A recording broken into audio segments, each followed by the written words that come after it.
Sports Extraordinary on anti-television network.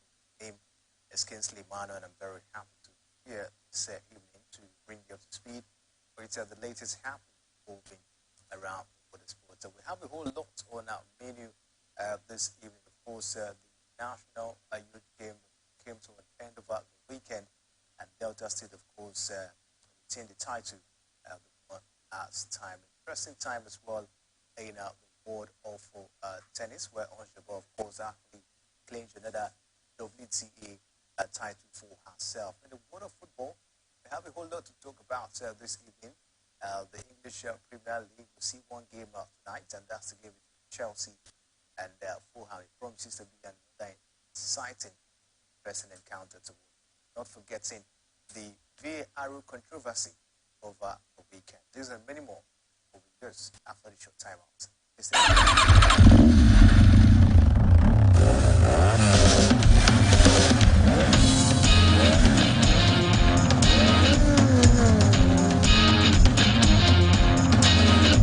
Greenwoods with the goal.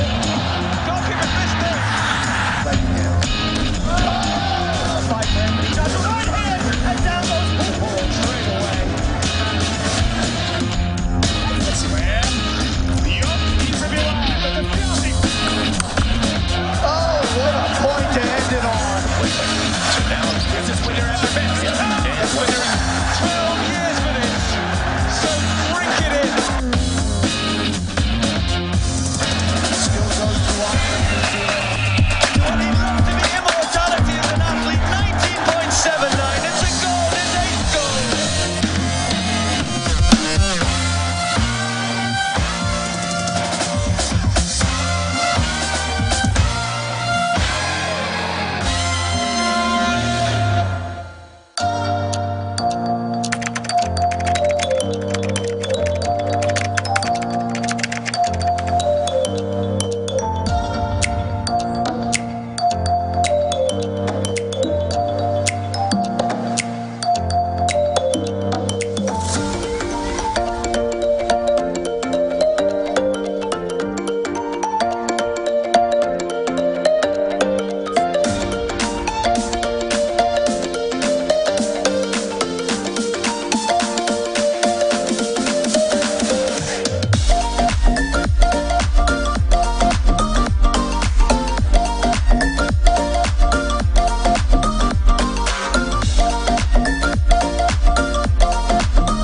goals.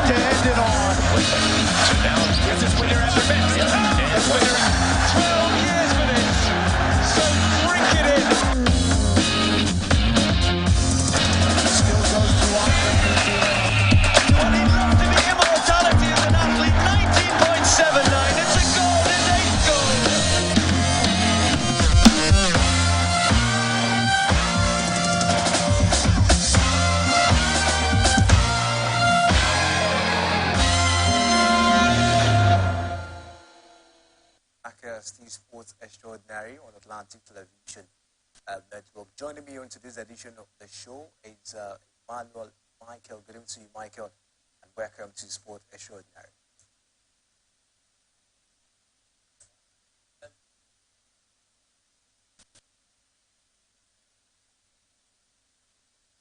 I was, pretty much interested yesterday was the controversy in the decision making in the NPFL. All right, so let's briefly put up some interesting stories for you this evening. We start with athletics on the show, as some Olympic Games medalists have voiced their annoyance at being neglected and treated poorly by successive governments despite winning more laurels and classing their able-bodied counterparts as major continental and global championship. As Nigeria celebrates her 63rd independence anniversary yesterday, some of the athletes who spoke to newsmen said the country was not worth dying for. Michael, what do you make of this cry from the Paralympians?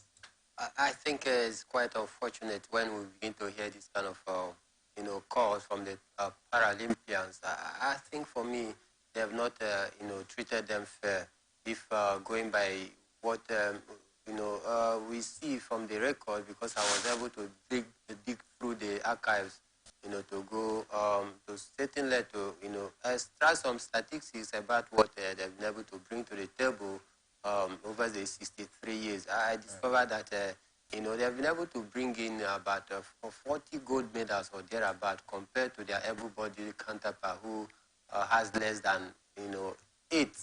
So for me, I think it clearly tells you that over the years they have been neglected in different areas. They have not been treated just like their able-bodied counterpart, whereas they have put up a very huge and massive show that they truly deserve to be given some respect and merit because of what they've been able to bring to the nation called Nigeria out there. Whenever they are called for duty, they don't just go there to represent or to just answer present, but they go out there to make a very strong statement, by winning so many laurels over the couple of years. And, not paying much attention to them of what they've been able to bring to the table, I think for me is quite unfortunate, and there is need to be a serious improvement in that direction, to look into their direction because of what they've been able to bring to the table.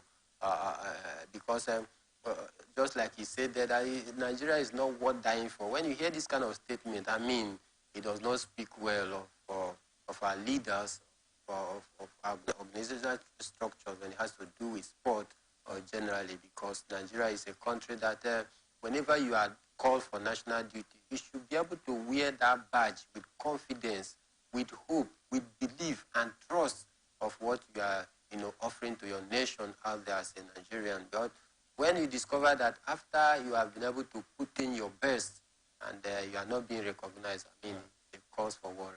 Definitely calls for worry, and the Paralympians, of course, are not happy at the moment, and of course, they're saying that they should be given, proper attention. Hope that this present government will look towards their direction, especially Sports Minister John. I think this is where you also have to, make sure things are done properly at this time. Let's stay away from that to take a look at the just completed National Youth Games as the 7th edition of the National Youth Games came to an end over the weekend, and at the end of the 10-day event, host state Delta retained the title after winning a total of 116 medals across different sports. Team Delta won 51 gold, 34 silver, 31 bronze medals to continue their dominance in National Youth Games. Team Delta has won all the previous editions of the games except for the inaugural edition, which was won by Cross River State. Team Lagos finished second with 21 gold, 19 silver, 21 bronze medal, while those State settled for the third position with 21 gold, 15 silver, and 7 bronze medal. Bayelsa State clinched the fourth position with 20 gold, 7 silver, and 16 bronze medal. Team Oyo at the end of the games finished with a total of 17 medals, 4 gold, 4 silver, and 9 bronze medal across 25 sports. Michael, what do you make of the dominance from Delta States in the National Youth Games? Quite incredible, and it calls the questioning of what other states are actually doing when it has to do with the sporting sectors, where the Delta State, they have dominated this competition over the couple of years, the exception of 2013 when we had the maiden edition, where I think Cross River State, emerged victorious in that one. Ever since then, Delta State have been able to show some character and strength in that area. Their performance over the couple of years is very impeccable, and for me, I think they truly deserve it, because when we want to look at it, Have they actually invested so much in the sporting sector in order to improve sporting facilities over the couple of years? Of course, we say definitely yes to that. Which other state have fallen into that category that have paid huge attention to sport development is Bayelsa State. Again, Lagos State, you can't forget to mention as well. And the evidence is very clear on why Delta State topped the medal log in this national youth game, closely followed by Lagos State, Edo, Bayelsa State as well. So for me, I think it has been a very scintillating show for Delta State over the couple of years. And no wonder they are getting the nod to even host more editions and other sporting activity, because over the years, they've been able to show that indeed they can be able to hold their own any day, anytime that they are called for this kind of big competition. They can be able to host it without any hitches, just like the just concluded one where we saw. So for me, I think Delta State have carved a niche for themselves. It behoves on other states as well to be able to live up to the expectation, so that they can be able to give Delta State a good run for their money. All right, so that was really an impressive game. National Youth Games being hosted by Delta State. Here they've been given the right, of course, to host the next edition, and you will see that is as a result of quality facilities down there in Delta State, and that's why we're seeing them coming up at this point in time. But what do you make of it? How, what are other states doing? Delta State dominating the competition for a very long time now. This is the 6th time they are winning consecutively. Yeah. So I don't know. What do you make of it? Are other states not also trying as much as can to, also stage this level of, performance and seen from Delta? Let me say here that other states, they are trying, but it seems as though they are trying is not enough. They have been trying to put in their best, but their best seems not to be enough, and that is why Delta State continue to have the upper hand when it has to do with hosting of a major competition out there. And again, one will ask, out of the 36 states, including the Federal Capital Territory, which of these states have shown that, seriousness when it has to do with improvement of sporting facilities in their state? These are questions that we need to ask ourselves, because if you have not taken a deliberate plan as a state to improve the sporting sector in your state, then you will not always have the nod when it has to do with the hosting of any major tournament out there. That is just the truth, But for me, I think other states need to emulate from what Delta State is doing. And criminalities, once you understand these things and you take a deliberate actions, toward putting the necessary things in place, I tell you, most of these states will stand a chance to compete with the likes of Delta State, Bayelsa State, Edo, even Lagos State as well. But if you don't take sport as a serious business, because I think some states take sport as just an entertainment and not a business. But sports has grown beyond entertainment rather, to business. Because what you give in is what you take. It's like, garbage in, garbage out. If you don't invest in your sporting activity, there's no way that you can be able to generate something tangible out of it. And I think this is what the Delta State have done over the years. They have invested so much in that area, and they've seen that area as area they can be able to harness great benefit, and not just that, also to harness, great potentials and bring out youth, out of that, arena. That is why they've taken a deliberate plan to improve their sporting facilities, and today we see them as the favorite when it has to do with major tournaments. So I believe that other states are not doing what Delta State is doing, and that is the reason why they have been lagging behind, and that is the reason why Delta State have been dominating over the years. All right, interesting one from Delta State, and we hope, of course, they continue with this momentum going forward. Let's talk boxing on the show, as Canelo Alvarez, defended his super middleweight title after beating Jamal Charlo on points. His 33-year-old Canelo pulled off a unanimous 119 to 108, 118 to 109, 118 to 109 win over the American to retain the WBO, WBC, WBA, and IBF about the T-Mobile Arena in Las Vegas. What do you make of this victory for the man Canelo Alvarez? I think it's a great one for him out there. I've been able to put him himself and his name on the map out there, winning this very one. I think going forward, he can be able to beat up his chest and stand to stay ready for whatever may come next. Because every aspiration of any boxer is out there is after you've beaten your first opponent, what next is for you to look ahead for the next opponent, because knowing quite well that if you beat your opponent, I mean, you are going to spread your name all across the world, and that is how your fame continue to increase.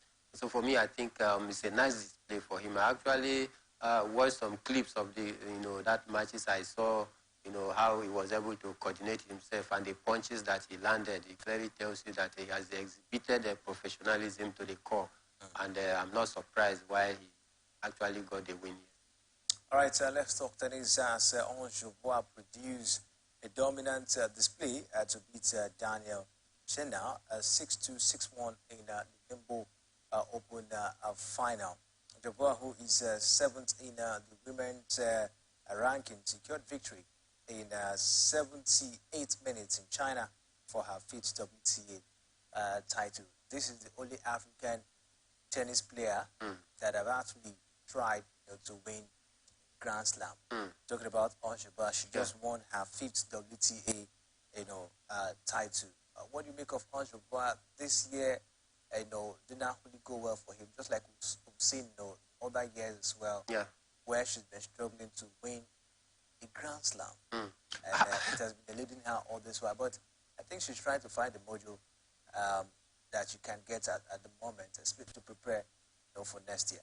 Certainly, she's trying to find her mojo here. Don't forget, this year has been that of a disappointment. Remember what happened in the just concluded Wimbledon a few weeks ago, where it seems as though the mere success syndrome, has been haunting her over the couple of years now, where she has been able to, lost a successive final for how many times, only God knows now. So for me, I think she's trying to, get back her mojo, and this one will also help, in elevating her, her standing on the, her positioning on the standing, because presently she's seated world number 7.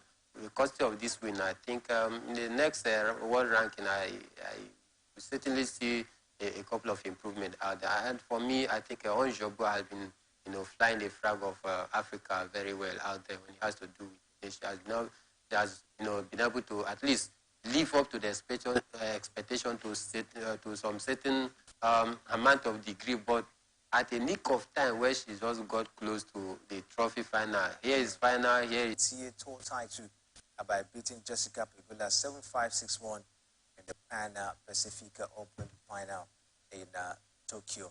All right, we'll take a short break now, and when we come back from this break, we'll dive straight into the beautiful world of football. A whole lot happened over the weekend in the Nigerian Premier Football. Stay with us.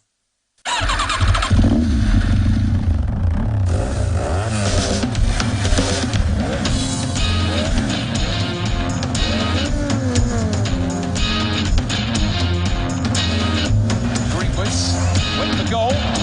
Goalkeeper missed it. Fight him. He does a right hand and down goes Paul straight away. Where? Young, he's revealed the confusing. Oh, what a point to end it on. So now it's this winner after best. This winner 12 years for this. So drink it in. Still goes to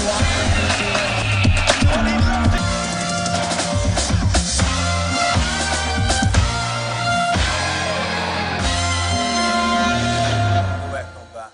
Still Sport Extraordinary on Atlantic Television Network, and we'll bring latest revolving around the world of sports. Let's talk about the Nigerian Premier Football League at the moment, as 7 matches, of course, were played over the weekend, and we saw 21 goals being scored across different centers. We saw 6 home wins and 0 away win, and just 1 score draw. Michael, what do you make of the statistics in the opening day of the Nigerian Premier Football League? Yeah, I think it's a very fair statistics. 21 goals scored in 7 different games across all the center, but one away draw, and for me, I think it has been a very good start. I want to say, but one area I'm actually looking at was the inability of away teams to get even a single victory away. So for me, that is the angle that I was a little bit disappointed.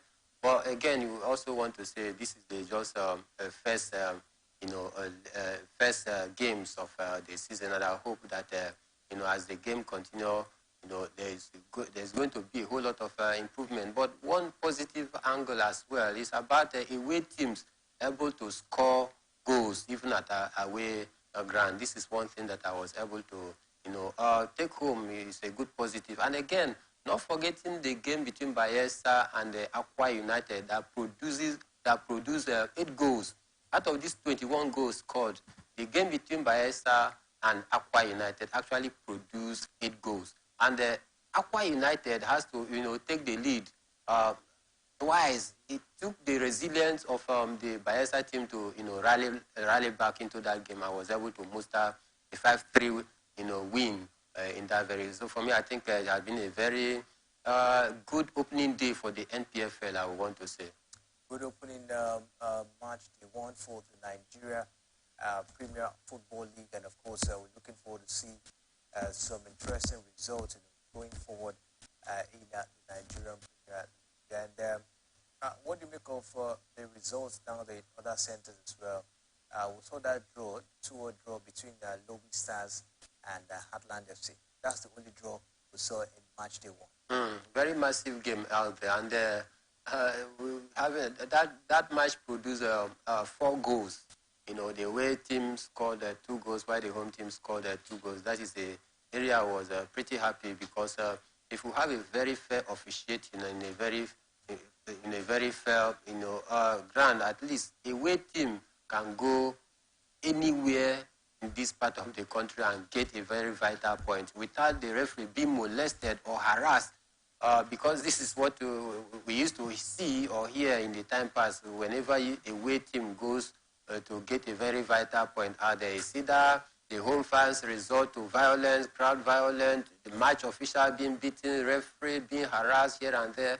But this is a different ball game altogether. It clearly tells you that there is a little improvement, even though we are not there yet, but we'll be there in the near future time to come if we continue with this improvement. For these 2 teams to be able to play 2-2 draw, it clearly tells you that the league has improved. Unlike before, like I said earlier, that teams that goes away find it difficult to score goals.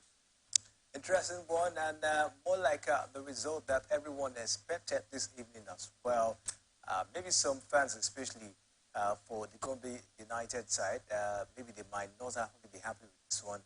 Michael, I can tell you for sure that one game we saw this evening, Sporting Lagos, actually they've beaten Gombe United 2-0 in that particular encounter.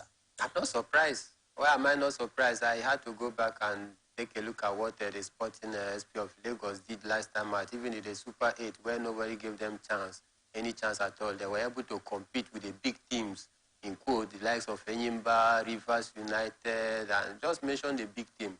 But they just came from, the blue, and they performed creditably well last season. So for me, and with one veteran sport journalist talking about Godwin Enahena being at the helm of affairs as well, you should expect that there's a whole lot of positivity to derive from this team. And I must tell you, this is one team that I'm going to keep a very close and keen interest. I will follow them with all of my heart this season to actually see how they are going to fare this season, because I actually followed them last season. This is a team that was just promoted a couple of years ago into the mainstream. Yes. 2 years ago into the mainstream NPFL, and they are doing great things. They got promotion this year. Yeah. This team was actually formed 2 years ago. Exactly. And already they've gotten promotion into the Nigerian Premier League. So I think we should expect more from them. Definitely, and that is why I say that I'm going to pay a keen interest to their proceedings or whatever they are going to bring to the table this season so as to see how far they can go. But I strongly believe, Lagos State is one state that, has many talents, out there that you cannot, take away that fact. So, and I believe with this Sporting SP of Lagos, I believe the team that they have been able to assemble together, they can be able to contend for the league come this season.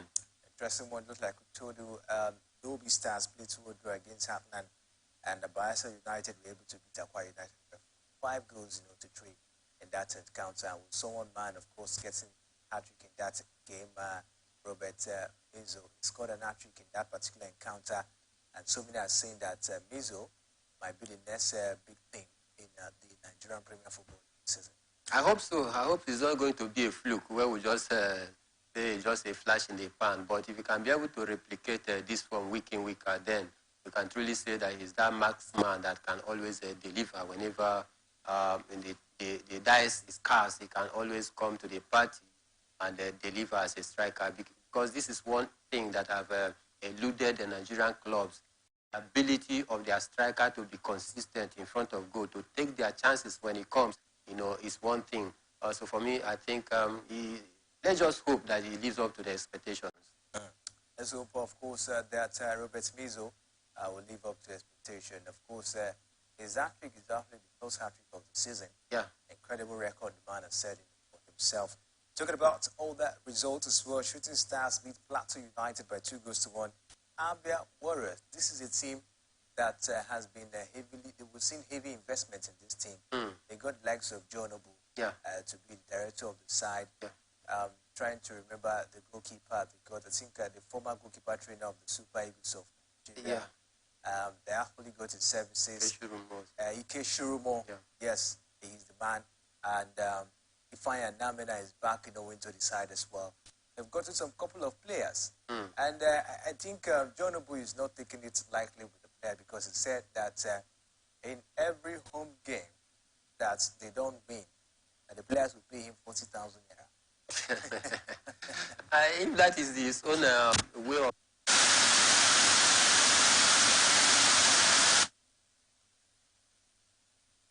From their salary. He said he has increased the salary for them. So they don't have anything to complain. Their salary is very good. But that if they lose, if they don't win their home matches, that each of the home matches that they fail to win, they will pay him 40,000 naira from their salary.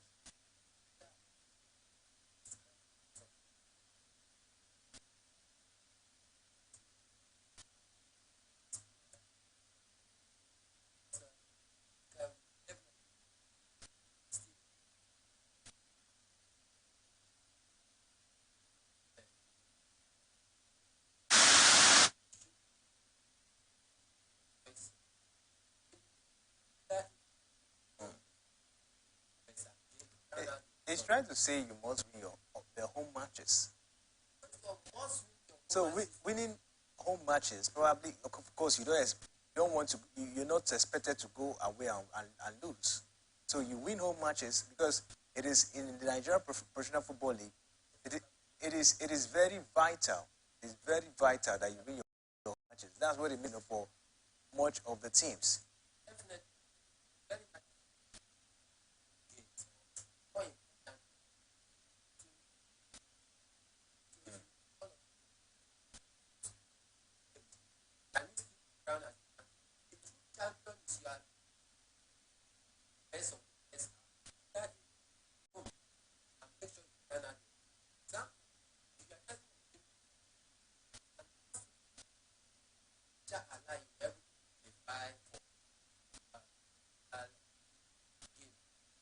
Come second or third on the log, thereby they are going to raise the ball league. As Sunshine Stars, of course, they beat Kano Pillars by 1-0. Rangers beat Doma United 2-1. Arsenal United beat Aquara United by 1-0. Now we told you that it's going to be Sporting Lagos just beat Gombe United by 2-0 in that encounter. Rivers United, they are the only Nigerian team, of course, remaining in the continent. We saw the likes of Eyimba being dropped, Remo Stars being dropped, RS Bekene were dropped, last week. What do you make of the progression for Rivers United? They were in the quarterfinals last season, and now they made it to the group stage once again. First, I want to say congratulations to them, but I think there's still a whole lot of work to be done in the Rivers United team because going through that match yesterday, I discovered that they were awarded 3 penalties and they lost 2 of those penalties. And, they had to even struggle to come back into the game. It was at the 89th minute, that victory. So for me, I think the coach needs to talk to his boys, to his strikers especially, to be very clinical in front of the goals. When your chances come, take them because it might not come again. Awarding you 3 penalties, you lost 2 of those penalties. What if it is a crucial game? There is always a designated player that is given that responsibility of taking the penalty kicks. But in yesterday's game, when Rivers United played, I discovered that 3 different players took those spot kicks. Is it not surprising? So for me, I think the coach needs to do a whole lot more in the finishing end of the game because we can't just be lacking goals when we have able strikers that we bank our hope on them that are going to give us goals. At a point in time, the home crowd became frustrated. Even when they lost those 2 penalties, you can see the stadium. Some people were living in their numbers. They left the stadium. It was at the dying minutes, that they got those 2 goals. So I think they should need to work in the areas of their finishing because without that, I don't see them going far. All right, so let's see. But what do you make of the poor outing for the Nigerian teams, in the continent? Eyimba were dropped in the CAF Champions League, Bremo Stars as well, RS Bekene in the CAF Confederation Cup. Just only one team now, Nigeria, have when it comes to continental championship. But how will you rate the performance? For me, I think the rating is pretty poor, very, very poor. Within the scale of 10, I think I'll give them 2%, if at all they even deserve any rating. If not for Rivers United, that is still standing tall to fly the flag. If not, their rating for me, I think is nothing to write home about. And the reason for this is, for me, I think the reason for our teams or our clubs performing abysmally out there when it has to do with a continental duty, it boils down to the reflection of our leagues. Our poor performances over the years is a reflection of how our leagues has been up and doing over these couple of years. If our league has been doing pretty well, I think Nigeria as a nation, as a country, as a footballing nation, there is nothing stopping us from having 3 or 4 teams, standing strong to represent us, out there. But season in, season out, after Enyimba 2004-2005, impeccable squad that gave us, the CAF Champions League back to back, I have not seen any team that we can be able to, bank our hope on whenever they are going for continental duty out there and say, yes, this team is sure going to the final. And possibly this is the kind of laurels we are expecting them to bring home. So for me, it is as a result of how poor our league management have fared over the years. And that is why we are seeing the clubs are replicating that poor performance of our league. Because sometimes, many times, even this season as well, our leagues was built to kick off for a certain date. But it was postponed not once, not twice. Why other leagues are up and going? You are up and kicking, and you expect our clubs that our league has been on break to compete fairly well and favorably with other leagues, which their club side are up and doing. So for me, it boils down to the fact that our leagues are not be properly organized. There is need for us to set the record straight. All right, let's take a look at the Premier League. Talking about the English Premier League, 9 matches were played over the weekend, and we saw about 27 goals in the Premier League, and 5 home wins, 3 away wins, and 1 score draw, and over 40 yellow cards were distributed across different centers in the Premier League, and about 4 red cards as well. Michael, one of the surprising stats there is the number of yellow cards. Over 40 yellow cards distributed in match day 7 in the English Premier League. Well, for me, I think I'm not bothered about the yellow card. Why? Because something resulted to that amount of yellow card being dished out in day 7 of Premier League. One of the reasons why it seems that we are having much yellow card this season in the EPL is that, don't forget, there are some certain rules that they've also added into the game. Now, before, when a player fouls a fellow player, it behoves on that player to, give the referee, a signal, a sign language by telling the referee to issue a yellow card against the player that fouled against him. But now, the difference is very clear that even when you are fouled in the pitch of play as a player, you don't have that right to point to the ref and tell the ref to issue a yellow card to someone who fouled you. So I think most of these players have not yet, been abreast with these new rules, and that is why most time they get unnecessary yellow card, even where they ought not to get that yellow card. So for me, this is one of the reasons why we are seeing much yellow card.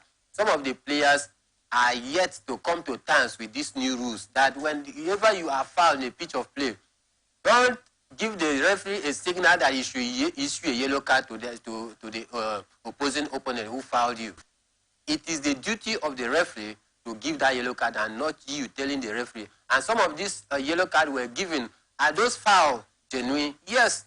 Some of the fouls, most of the fouls are genuine. That is why they issue this yellow card, in order to bring down, to calm the nerve of those, because anytime that you are playing, you know what the adrenaline, brings when your adrenaline is high. There's always this tendency that you must shout and scream at anything that comes your way. But with the referee at the center, you will be able to calm that, that adrenaline pressure in you by dishing out yellow card. When once you are giving yellow card, you know that the next yellow card will result to red card.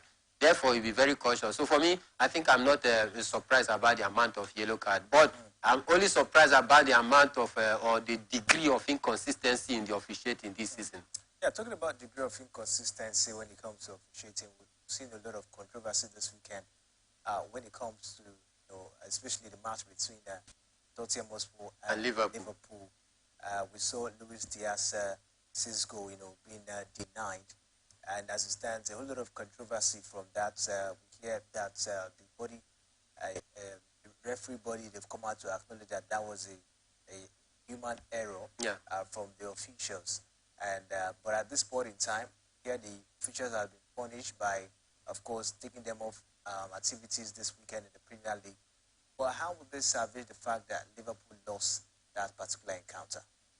For me, I think apologizing to Liverpool or to the world about the inconsistency or the wrong decision that was taken by the center ref does not take away that pains that Liverpool as a football club is still feeling. Because for me, I think Liverpool, George Club and his boys, they are still being very critical and very aggrieved of the injustice in quotes that was meted against them by the center ref in that yesterday's, keenly contested encounter. And for me, I think it calls to questioning on why the English ref has not been taken for major World Cup. In 2018, none of the English ref were taken to the World Cup. And this is some of the issues that whenever FIFA is organizing major tournament out there, they have to put their nose on the ground to see how far some of the referees in different leagues have fared before you can be able to be drafted as one of the refs in such a FIFA-organized competition. And for me, the EPL, English Premier League, rather, they have not lived up to that billing. And this season on seems to be very worse, where we are seeing a clear, decision that shouldn't be taken, and it has been taken, and they come out to say apology. What happens to the team that is on the losing end?